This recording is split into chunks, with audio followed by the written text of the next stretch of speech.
সমাজের বিপর্যয় বলেন, যাই বলেন, পিছনে একটা বড় কারণ আছে।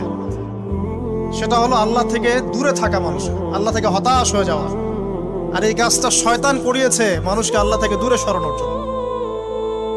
কিন্তু আল্লাহ রাব্বুল আলামিনের কাছে কেউ যদি যেতে চায়, মন থেকে যদি আল্লাহকে একটা বারও ডাকে, আল্লাহ পাক এক ডাকের মাধ্যমেও তার গুনাহ মাফ করতে পারেন। দুজন ব্যক্তির ঘটনা পড়লাম।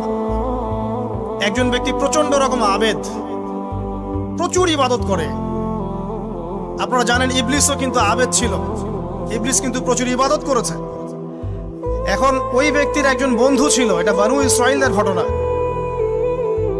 তো সেই বন্ধু পাপী ছিল, বিভিন্ন কবিরা গুনাহ করত।